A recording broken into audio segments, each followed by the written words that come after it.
All right, here it is. Oh wow, it's so light. So I am on this ridiculous rooftop in New York City, having played the Nintendo Switch Lite for about a half hour.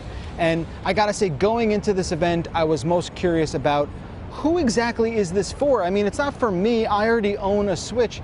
So where does this make sense? Who is the audience for this? And it occurred to me, maybe this is the best sort of complementary addition to a family that already has a Switch, right? You don't necessarily need two of those when you can buy one that's a little cheaper and is more focused primarily on being a portable console. So much lighter than I thought it would be.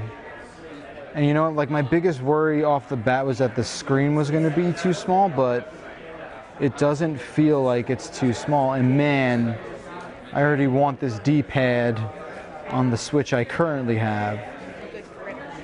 It's got a really interesting, like, kind of like, it's not a shiny or smooth plastic, but it's got a bit of grit to it, which is really satisfying. When I first started playing, I didn't really see a difference that much in fidelity, and the whole worry about small text on screen really wasn't an issue. I will say, the more I did get to play games like Zelda Breath of the Wild, I noticed I was sort of clamping down and sort of getting handcuffed a little bit just because of how much smaller this is compared to the original Switch, but it's definitely something I would get used to over a given period of time.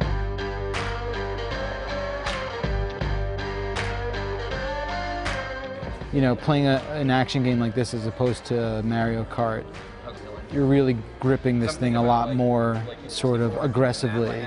I have kind of large hands, and wrapping my hands around it, you definitely kind of like, you know, it's not claustrophobic, but it definitely feels a little different than what I'm used to, but I can't say that it's necessarily bad. It just is probably something I'd have to get used to. It's light, it feels good in your hand, that D-pad is fantastic, and I really wish there was some sort of option for that on the original Switch. Now, comparing it to the original Switch, you really notice right away how much bigger the screen is compared after you've played the Switch Lite for an extended period of time. There's definitely a notice of a difference there. And the original Switch, it feels a bit more bulky, and it feels a bit heavier and just sort of sturdier in a way that maybe this Switch Lite doesn't necessarily have. But at the same time, you know, this is definitely something that feels more than just a portable console. The original Switch is a home console at all. And, you know, with that in mind, when I look at the Switch Lite, I do see sort of a successor to the 3DS. The Switch Lite is the commuter's console. It definitely feels like something you would have no problem keeping in your bag and not really worrying about it. And after some time playing with this, yeah, this could be a console that I would maybe buy for my 4-year-old. You know, it doesn't have a lot of the moving parts like the Joy-Con attachments, and it feels like maybe this is something I would entrust in the hands of a small child, and maybe not so much the larger Switch. It's a little bit cheaper, maybe it makes more sense. So again, who is this for?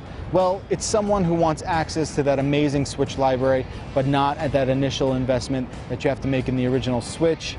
It definitely surprised me when I first picked this up. I didn't really think it was going to be super comfortable, but I won't lie, it just fits real perfectly in your hands, and it makes you feel like this is the actual spiritual successor to the Nintendo 3DS. Let's be honest, this is the commuter's console. The D-pad is fantastic. I'd have no problem leaving it in my bag all day. It fits perfectly in your hands. It's not too bulky on the go. Perfect for that ride into work. And let's be honest, those 3 colors are actually really impressive.